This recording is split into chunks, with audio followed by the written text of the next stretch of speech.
ఇది post card 100 అంటే post card అనే సిరీస్ స్టార్ట్ చేసి 100వ రోజు. కానీ నెంబర్కి అంత ఇంపార్టెన్స్ లేదు, కానీ నేను గుర్తుంది నాకు 99 అనేది ఊరికి చెప్పాను. సో ఈరోజు నేను చెప్తున్న అంశం ఒక రియలైజేషన్కి సంబంధించింది, ప్రతి వ్యక్తికి సంబంధించింది. ఎవరైనా అడాప్ట్ చేసుకోవచ్చు, ఓన్ చేసుకోవచ్చు, ఇంప్లిమెంట్ చేసుకోవచ్చు. దానివల్ల లాభమే లాభం తప్ప నష్టమైతే లేదు.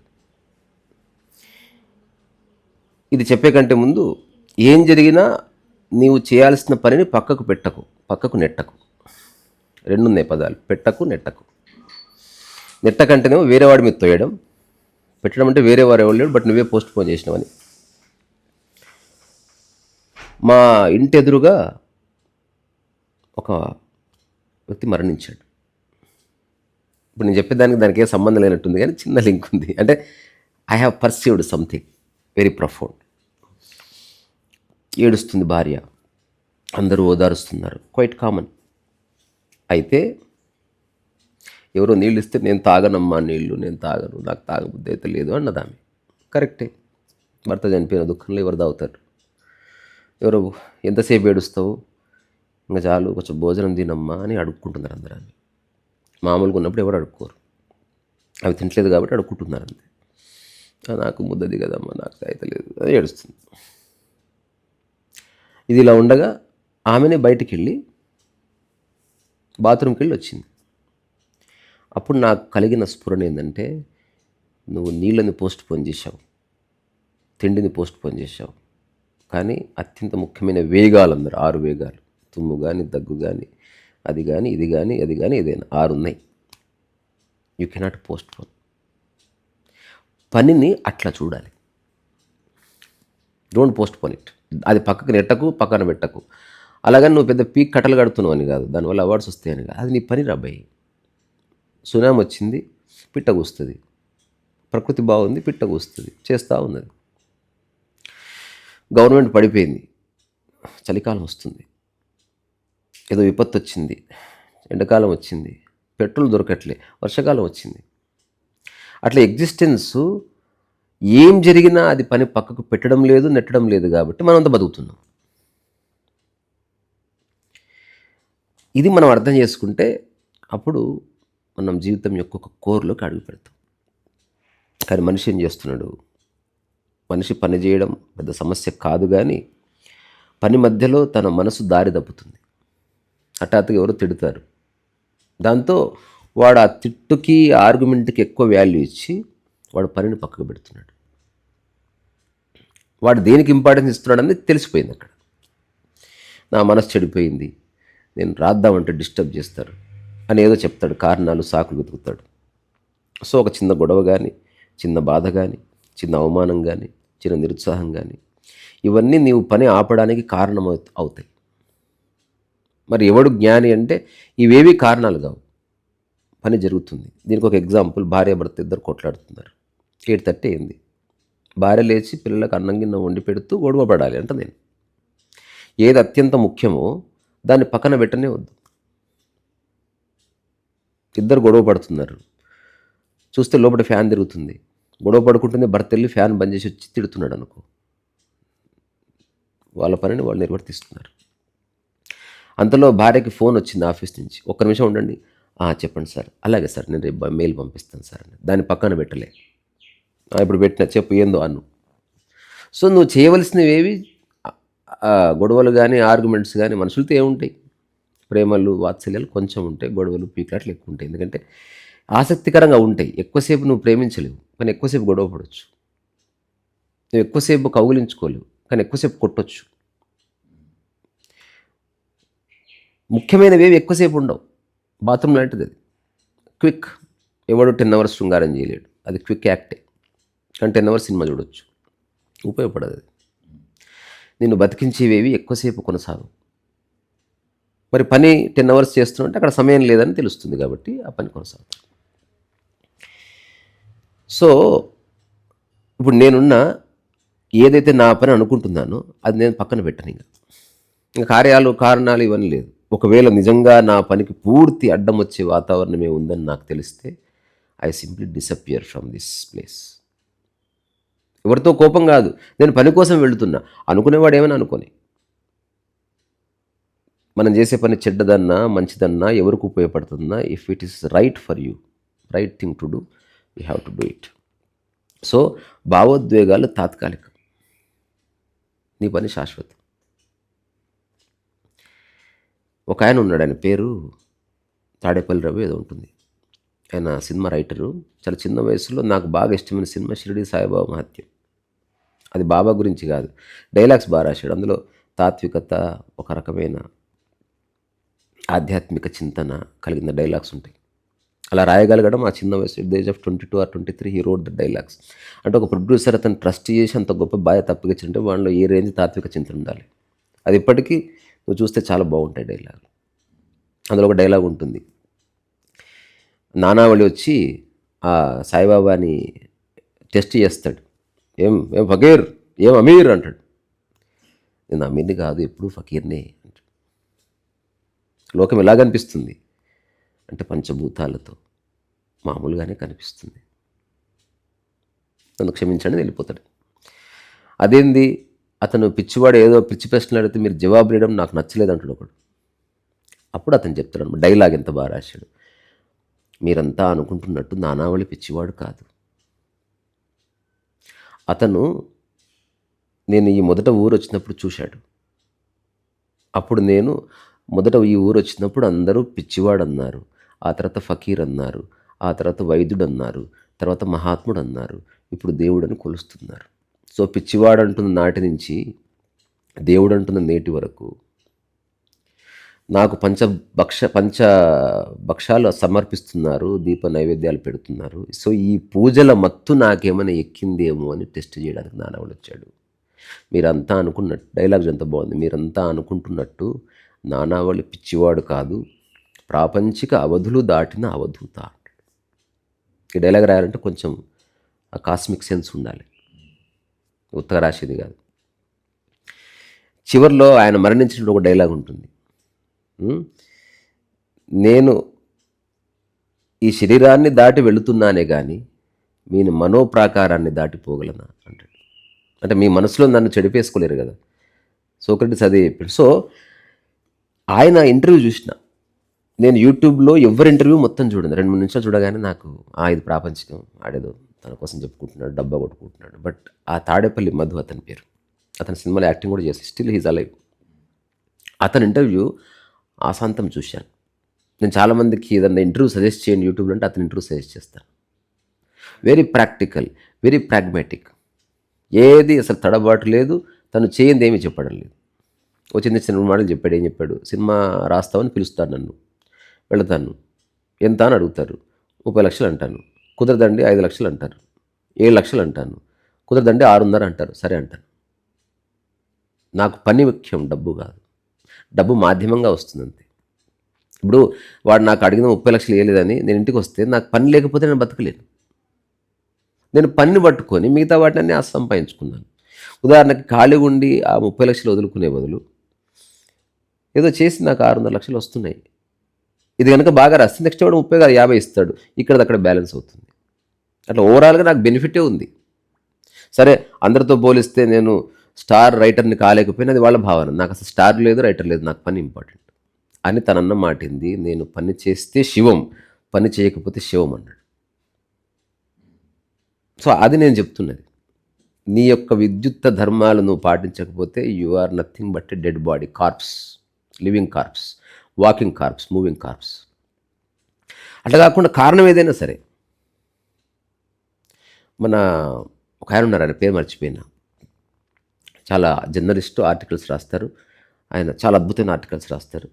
మన తెలంగాణలో one of the famous journalist and famous writers, అట్లా చాలా ఆయన ఉన్నత పదవుల్లో కూడా ఉన్నారు. ఆయన ఒక ఆర్టికల్ ఇంపార్టెంట్ రాయవలసి వచ్చింది తెలంగాణ ఉద్యమం టైంలో. అప్పుడు ఆయనకు తెలిసింది హార్ట్కి ఆపరేషన్ చేసి స్టంట్ వేయాలి. ఇల్లంతా ప్యానిక్ అవుతున్నారు ఆబ్వియస్గా. ఇది నేను స్వయంగా విన్నది, చూసినది. హాస్పిటల్కి వెళ్దాం ఒకసారి అన్నాడు. డాక్టర్ గారు కలిశారు. ఆయన అడిగిన ప్రశ్న చూడు, ఇప్పుడు ఆపరేషన్ ఎంతసేపు ఉంటుంది, ఎంతసేపు నొప్పి ఉంటుంది, ఎంతసేపు నేను మత్తులో ఉంటాను. అసలు ఆపరేషన్ గురించి లేదు చింత. ఎందుకు ఇట్లా అడుగుతున్నారంటే నేను ఆర్టికల్ రాయాలి, అది అయిపోయి లేస్తే నేను రాసుకోవాలి. నేను పెన్ను పేపర్ తెచ్చుకుంటాను. అసలు ఏంటండి మీకు బుద్ధి ఉండవమ్మా? అడుగుతున్నా కదా, మాట్లాడుతున్నా కదా, చెప్పండి. అంటే ఒక 10 అవర్స్ 12 అవర్స్ లేదా ఒక రోజు పట్టొచ్చు, ఒక రోజు అంటే లేట్ అయిపోతుంది. ఇప్పుడు ఈ రోజు నేను ఆపరేషన్ చేసి చచ్చిపోతానా? లేదండి. వారం తర్వాత చేయించుకోవచ్చా? చేయించుకోవచ్చు. వారం తర్వాత వస్తున్నాను, నాకు పని ఉంది. పనిని పట్టుకున్నాడు. తన ఆరోగ్య సమస్య డాక్టర్ చేతిలో పెట్టి ఆడు చూసుకుంటాడు, మనకేం సంబంధం? అట్లాంటి ఒక క్లారిటీ ఎప్పుడైతే ఉదయిస్తుందో లైఫ్ చాలా బ్యూటిఫుల్గా ఉంటుంది. ఒక చిన్న స్టీఫెన్ కింగ్ అని ఆ కథ ఉంటుంది. ఆయన బాగా రచనలు రాస్తున్న సమయంలో ఆ రచనలు ప్రచురణకర్తకు పంపిస్తే అవి తిప్పి పంపిస్తున్నారు. తిరిగి వచ్చిన ప్రతిసారి ఒక తిరస్కరణ లేఖని గోడ గుచ్చేవాడంట.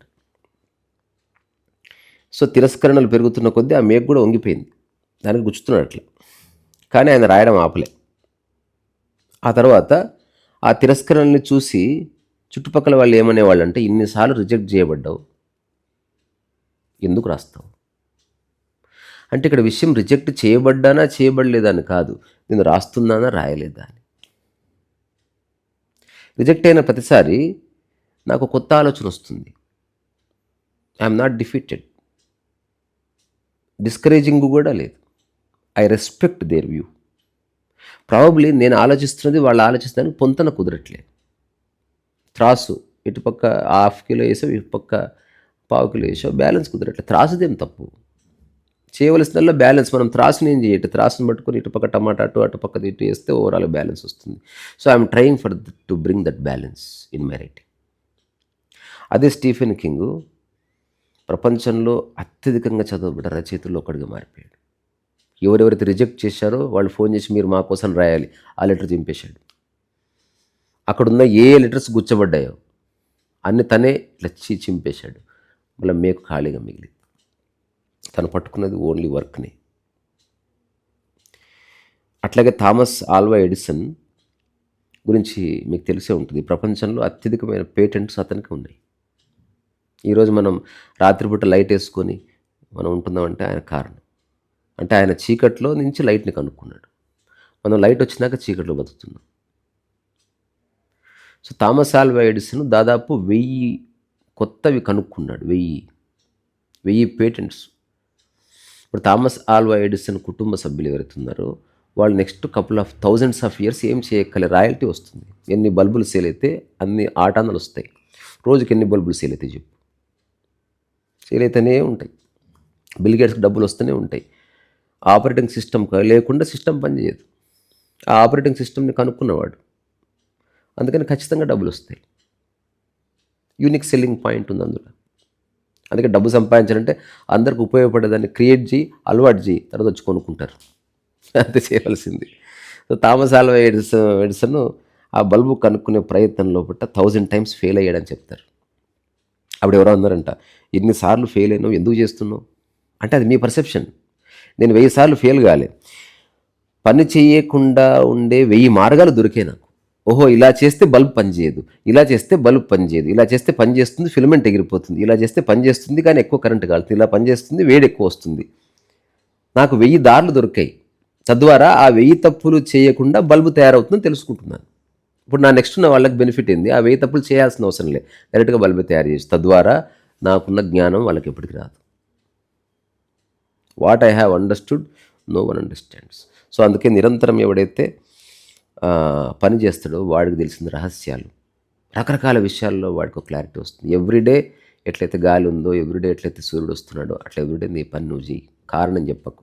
హాస్పిటల్లో ఉన్నా, రోగంతో ఉన్నా, మరణించే ముందైనా, ఇంట్లో గొడవలు ఉన్నా, భోజనం చేస్తారు కదా అట్లా పని కూడా చెయ్యి, అట్లా కొంచెం యోగా కూడా చెయ్యి, అట్లా కొంచెం మెడిటేటివ్గా కూడా ఉండు. అవి పక్కకు పెట్టకు. ఇది మనం అర్థం చేసుకోవాల్సింది.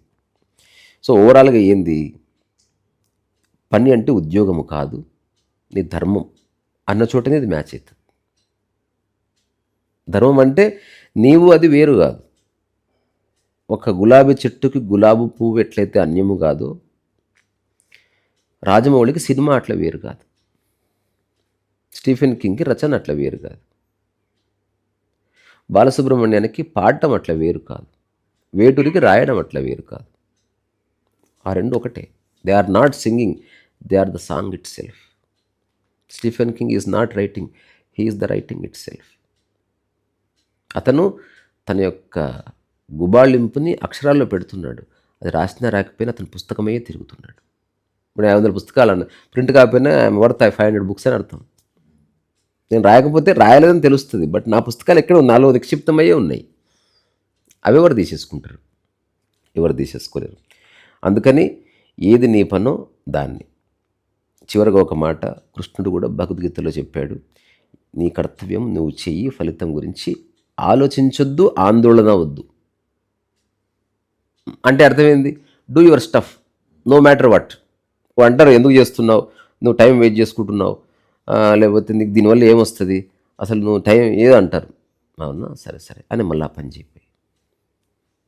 ఈ భూమి మీద మానవ పరిణామ క్రమంలో ఒక్కటి సత్యమని రుజువైంది పని విషయంలో. స్కిల్ కాదు, టాలెంట్ కాదు, కన్సిస్టెన్సీ. ప్రతిరోజు అటెంప్ట్ చేయడం వల్ల నీకు చాలా విషయాలు తెలుస్తాయి. మళ్ళీ అందులో 2 రకాలు ఉన్నాయి. ప్రతిరోజు అటెంప్ట్ చేసి నువ్వు ఏ మార్పు చేయకపోతే నువ్వు ఉద్యోగం చేస్తున్నట్టు. ప్రతిరోజు అటెంప్ట్ చేస్తూ నిన్ను పాలిష్ చేసుకుంటే అప్పుడు నువ్వు ధర్మంలోకి వచ్చినట్టు. రెండు వాడు ప్రతిరోజు చేస్తాడు. ఒకడు వాచ్మెన్ జాబ్, ఏ పాలిషింగ్ ఉండదు, నా కర్మ అనుకొని చేస్తాడు. అట్లా ప్రతిరోజు చేయడం కాదు, కన్సిస్టెన్సీ రాదు. అది ఫోర్స్డ్ కన్సిస్టెన్సీ, అది కంపల్షన్, ఇట్స్ నాట్ కన్సిస్టెన్సీ.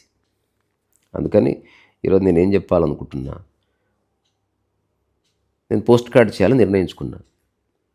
కారణం చెప్పకూడదు అంతే. అసలు చాలా ఆశ్చర్యపోతారు. కొన్నిసార్లు నెట్వర్క్ ఉండదు అనుకో, నేను నెట్వర్క్ కోసం వెతుకుతా. చూసేవాడికి ఏముంటుంది, వీడేమో రోడ్డు మీద డ్యాన్స్ చేస్తున్నాడు, ఆ చెట్టు ఎక్కుతా, ఆ కొండ ఎక్కుతా, మిద్దె మీద ఎక్కుతా, ఇట్లా పెడతా, ఆ 4 పుల్లల బదులు 3 పుల్లలు వచ్చినా అప్పుడు పెడతా. నా చెయ్యి అట్లే పట్టుకొని నిలబడతా గాల్లో. నాతో అన్నవాళ్ళు ఉన్నారు, రేపు చేసుకోరాదా, పెద్ద పోజు కొడుతుంది, నువ్వు గాంగా చేస్తావా, ఇంకా ప్రపంచంలో ఎవడు నేను ఏమనను. ఇట్లా పట్టుకుంటావు 2 నిమిషాలు, ఇప్పుడు బాత్రూమ్కి వెళ్ళి వస్తా అని చెప్తా వాడికి, వాడిని కూడా ఇరికిస్తాను నేను. అందుకని చివరిగా 3 మాటలు. నువ్వు ప్రతిరోజు చేసే పని ఒకరోజు మానేస్తే ప్రపంచం దాన్ని గుర్తించకపోవచ్చు. ఒకవేళ 2-3 రోజులు మానేస్తే కుటుంబం గుర్తించకపోవచ్చు. కానీ సంవత్సరాలు మానేసావనుకో, నీ లైఫ్కి తెలుస్తుంది, ఐ మిస్డ్ సంథింగ్. నీ ఆధీనంలోనే నువ్వు ఎలాగో చేయలేవు. నీ ఆధీనంలో ఉన్నది నువ్వు పూర్ణంగా చేయాల్సిందే. ఇప్పుడు మనమే ఉన్నాం, అన్నీ ఉన్నాయి మనకు, పెయింటింగ్ మనం చేయాలంతే. ఇంకా దానికి వేరే ఆప్షన్ లేదు, ఇఫ్ అండ్ బట్ లేదు. సరే ఫర్ ద టైం బీయింగ్ ఈరోజు చేయలేదు, దాని అర్థం చేస్తలేమని కాదు, at least we are thinking about it. పని జరుగుతుంది. సినిమా ఎప్పుడు ఆలోచనగానే స్టార్ట్ అవుతుంది. ఒక గొప్ప కట్టడం ఆలోచనగానే స్టార్ట్ అవుతుంది, ఆలోచనగానే స్టార్ట్ అవుతుంది. ఆలోచన రూపకల్పన అవుతున్న కొద్ది ఆచరణగా మారుతుంది. రెండవది, పరిస్థితులు ఎప్పుడు పరిపూర్ణంగా ఉండవు, అనుకూలంగా ఉండవు. అందుకే దాని పరిస్థితి అన్నారు. సో పని పరిపూర్ణమైన పరిస్థితుల మీద ఆధారపడి ఉండకూడదు. ఇప్పుడు క్యాన్వాస్లు అమ్మట్లే, పెయింటింగ్ వేయడం ఆపకు, మాధ్యమాన్ని మార్చు. చీరలు ఉన్నాయి, చీరల మీద వేసి అమ్ము. మళ్ళీ అంతలో క్యాన్వాస్లు వచ్చినాయని తెలిస్తే మళ్ళీ క్యాన్వాస్కి వెళ్ళిపో. తద్వారా అది లేదని తెలిస్తే కొత్తది దొరికింది నీకు. ఇప్పుడు నువ్వు కర్నూలు ఏరియాకి పోతే పలకలు దొరుకుతాయి, మట్టి రాయి పలకలు, అంటే కొండలే అట్లా ఉంటాయి, పలకలుగా ఉంటుంది కొండంతా. నీ క్యాన్వాస్లో ఏం తెలిస్తే అది తెచ్చుకొని దాని మీద బొమ్మేసి అమ్మడమే. స్టీల్ గ్లాసులు దొరుకుతాయి, స్టీల్ గ్లాసుల మీద వేసి అమ్ము. పెయింటింగ్ ఆపకు. కొనేవాడు ఉన్నాడు లేదా పక్కన పెట్టు. ఇప్పుడు తోట వైకుంఠం గురించి నీకు తెలిసే ఉంటుంది. ఆ చివరికి ఒక మాట, ఏం జరిగినా పని పక్కన పెట్టకు. మన భవిష్యత్తు మన మూడు మీద కాదు, మన కృషి మీద ఆధారపడుతుంది. సో తోట వైకుంఠం అని తెలుసా మీకు? ఆయన చిన్న ఇంట్లో పెయింటింగ్స్ చేస్తూ ఉండగా వర్షాలు పడితే ఆయనకి ఇంటి మీద ధ్యాస లేదు. ఆయన ఇంటిని ఎట్లా ఆల్టర్ చేసుకున్నాడు అంటే, పెయింటింగ్లు తడవకూడదు. సూట్ కేసు కొనుక్కో అంటే అందరు చెప్పారు లెదర్ సూట్ కేసు కొనుక్కో. ఉండరా స్వామి నువ్వు, లెదర్ సూట్ కేసు అది నానిపోతుంది, ఇది నానిపోతుంది. ఇనుప సూట్ కేసు ఏవయా, ఇనుప సూట్ కేసు తెచ్చుకొని అందులో పెయింటింగ్స్ పెట్టుకునేవాడు. వర్షం అంతా పడితే ఇనుప సూట్ కేసుని కప్పుకునేవాడు. అందులో ఏముంది, ఆ పాత పేపర్లు, ఆ పనికిరాని రంగులు, ఇట్లా మొహాలు ఇట్లా ముక్కులు ఇంత లావేస్తావు, ఎందుకంటే అది తన పని. వేస్తూనే ఉన్నాడు. అతనికి 50-60 ఏళ్ళు వచ్చినాయి, ఎవడు దేకలే. ఎగ్జిబిషన్లు పెడుతూనే ఉన్నారు, రాళ్ళు వేస్తూ ఉన్నారు. ఒకరోజు వచ్చింది సుడి. ఇప్పుడు తోట వైకుంఠం అంటే ఒక బ్రాండ్. తోట వైకుంఠం మొన్న ఏదన్నా కానీ నువ్వు వేస్తూ ఉంటేనే నాకు అంతా వచ్చిన వస్తాడు. నేను చిన్న విషయం చెప్పన్నా, నువ్వు ఈరోజు అన్నం 2 hours తినలేదు, నువ్వు నిరాహారదీక్ష చేస్తున్నట్టే. నేను ఒక 3 hours తర్వాత తింటాను, నువ్వు నిరాహారదీక్ష చేస్తున్నట్టే. అప్పుడు 3 hours నువ్వు పోస్ట్పోన్ చేసినావు ఫుడ్ని. అమితాబ్ బచ్చన్ రాడు, ముఖ్యమంత్రి రాడు, ఎవరు నీకు జ్యూస్ ఇవ్వరు. ఈ 3 hoursని 30 days చెయ్యి. ఓ రీజన్ చెప్పు. అందరు వచ్చి నీకు దండం పెడతా తిను, దండం పెడతా తిను. కన్సిస్టెన్సీ. ఇప్పటివరకు నేను అన్నం మానేసిన గంటలు మొత్తం కొలిస్తే 100 రోజులు ఉంటుంది అనుకో, కానీ నిరాహార దీక్ష కిందకి రాదు. కన్సిస్టెన్సీ లేదు కదా. అమితాబ్ బచ్చన్ కొనడానికి కారణం పెయింటింగ్ ఒకటి అయి ఉండదు, తోట వైకుంఠం కూడా అయింటాడు. మొత్తం కలిపి కొన్నాడు, ఇంక్లూడింగ్. ఇప్పుడు నా పుస్తకం కొంటే నా పుస్తకం కొంటలేరు, నన్ను కూడా కొంటున్నారు. నేను రాశాను కాబట్టి దానికి ఒక విలువ వస్తుంది. సేమ్ అట్లాగే నా పేరు పెట్టుకుని రాశాడు అనుకో, తీసుకోరు. కాంబినేషన్ అది. మనం ఒక షాప్లో ఒక వస్తువు కొంటే వస్తువు కావాలి, అతను కూడా మంచిగా పలకరిస్తున్నాడు, రెండు కలిపి కొన్నావు. కొన్నిసార్లు షాప్ డెకరేషన్ బాగుంది, అది వస్తువు వాడి పలకరింత. షాప్లో ఎక్సలెంట్ మెటీరియల్ ఉంది, వాడు అసలు చక్కగా పలకరిస్తలేడు, పో. నీకు వస్తువు ముఖ్యం కాదు, మొత్తం కలిపి ఒక ప్యాకేజ్ లాగా మనం చూస్తున్నాం. అందుకని తోట వైకుంఠం పెయింటింగ్స్ మొన్న ఎక్కడో ఎయిర్పోర్ట్లో దిగితే ఒక వాల్ మీద ఎంత పెద్దగా ఉందంటే పెయింటింగ్, అది అంత పెద్దగా ఉంది. నాకు తెలిసి అది కమిషన్డ్ వర్క్. అది ఆయన ఆలోచించవలసిన అవసరం, ఆయనకు వచ్చినవి 3 బొమ్మలు 4 బొమ్మలు అంతే. అవే ముఖాలు, పసుపు రంగు, నెత్తిన నామాలు, పెద్ద బొట్టు, ముక్కెర, చీర, పెద్ద పెద్ద చుక్కలు, బాత్కథం, వెనక బ్యాక్గ్రౌండ్ గ్రీను బ్లూ, మిక్సింగ్ లేదు, పాడలేదు, చేసి పాడేస్తుంది. అది టెంప్లెట్. అది నాకు తెలిసి 20 లక్షలు ఇచ్చింటారు ఖచ్చితంగా. ఇప్పుడు ఏ రోజైతే ఆ సూట్ కేసు కాకుండా ఆ ఇనుప బాక్స్ కొని ఆ రోజు చూసిన వాడికి తెలియదు రహస్యం. లక్ష్మగౌడ్ కానీ, విన్సెంట్ వ్యాంగో కానీ. విన్సెంట్ వ్యాంగో చేసిండు తన లైఫ్లో, పని పక్కన పెట్టలే. 39 yearsకి పాస్ట్ అవే, 39 yearsకి మరణించిండు. అంతలోపు చేసిన వర్క్స్ లెక్క పెడితే దాదాపు 9,000 ఉంది. రోజు ఒక్కటేస్తే 365, 10 ఏళ్లకు 3,600, 500, 9,000. ఆయన వర్క్ చేసిన పీరియడ్ జస్ట్ ఒక 10 years కూడా లేదు. ఇప్పుడు సేమ్ నేను యూట్యూబ్ చేసినట్టు ఇది అయిపోతానే ఛాయ్ తాగొచ్చి ఇంకోటి వేసింటాడు. అరే ఎవరు కొంటలేరు కదా. ఆయన గురించి చాలా పిచ్చి కథలు చెప్తారు, ఎందుకంటే మనకు బీదరుపులు ఎవడన్నా బాధలు పోయంటే మనకేమో నచ్చుతుంది. అతను పాపం తిండి కోసం పంపించిన డబ్బులు కూడా క్యాన్వాస్లు కొనేవాడు. నీ బొందర, వాడు ప్యారిస్లో ఉన్నాడు, వాడికి బోల్డంత మంది రిచ్ ఫ్రెండ్స్ ఉన్నారు. అల్లు అర్జున్ బయటకు వచ్చి తిండి గురించి ఆలోచించాలనా, ఎవడోడు పెడతాడు, అసలు విషయమే కాదు. అందుకే ఆయన తిండి గురించి ఆలోచించకుండా క్యాన్వాస్లు ఉన్నాడు. నిజంగా ఎవడన్నా ఆకలితే తిండి మానేసి ఎట్లా క్యాన్వాస్లు ఉంటాడు, మరి తినాలని పెయింటింగ్ అలాంటి శక్తి రావద్దా?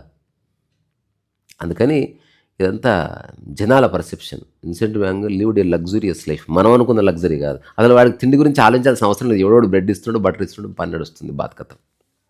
అట్లా తన జీవించే టైంలో ఏ పెయింటింగ్ సేల్ కాలే.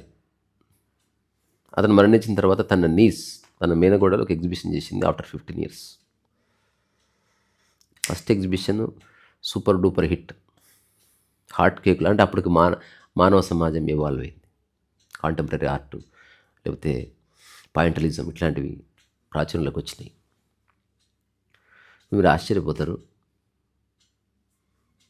ఇప్పుడు మనం దేశం వరల్డ్ బ్యాంకులో అప్పు తెచ్చుకోవాలి, ఏదో తాకట్టు పెట్టాలిగా.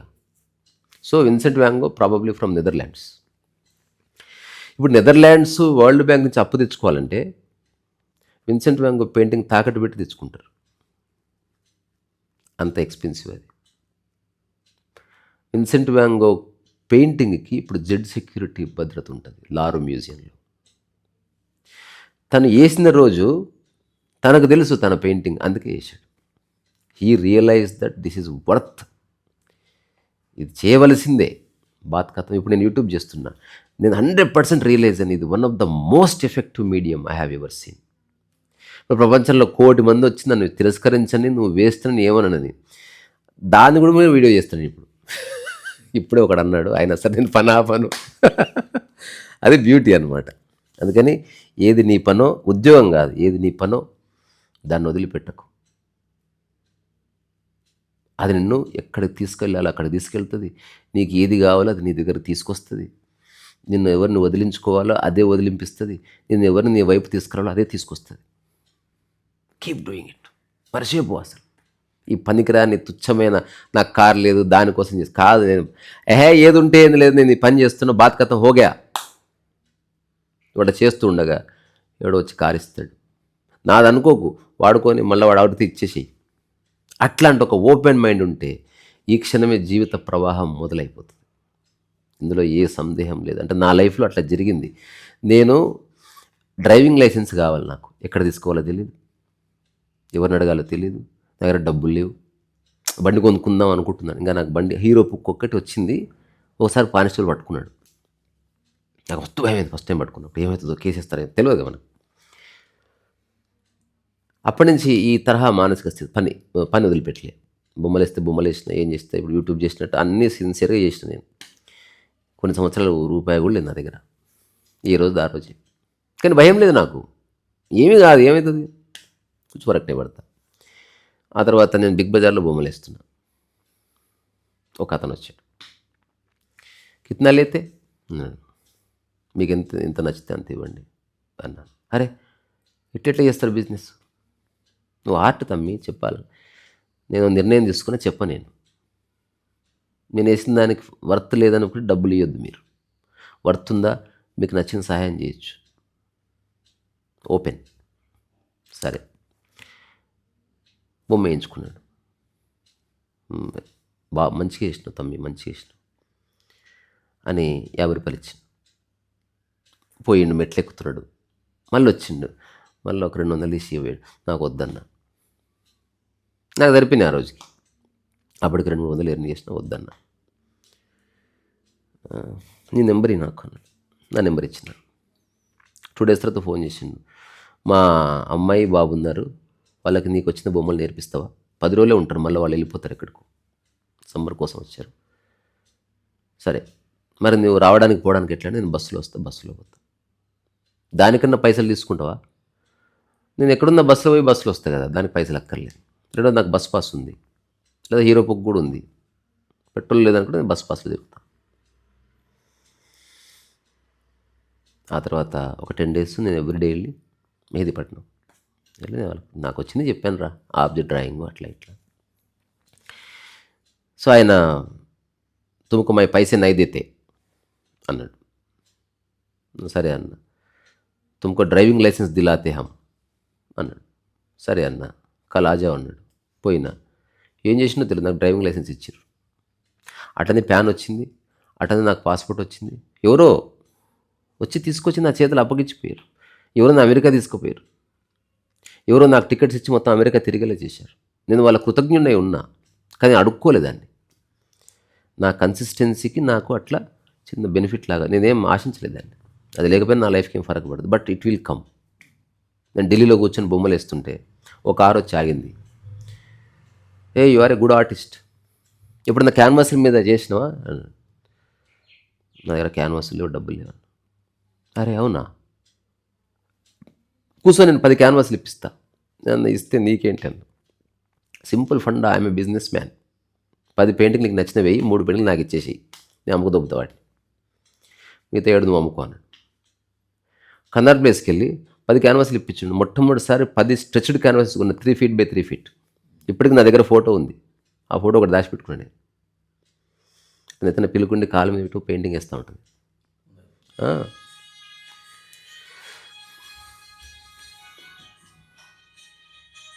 ఆ తర్వాత 3 క్యాన్వాస్లు ఆయనకి ఇచ్చేసిన.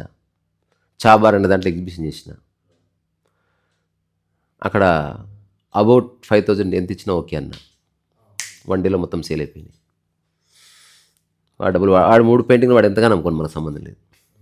దాన్ని రూపాయి ఇన్వెస్ట్ చేయకుండా నాకు 35,000 వచ్చినాయి. దాంతో 2 నెలలు బతికేసిన. ఇప్పుడు 35,000 గురించి ఆలోచిస్తే రావు, పెయింటింగ్ మాధ్యమం అయిందని తెలుసుకుంటే వస్తాయి. ఇది నేను చెప్పాలను. ఏదేమైనా పని వదిలిపెట్టకు.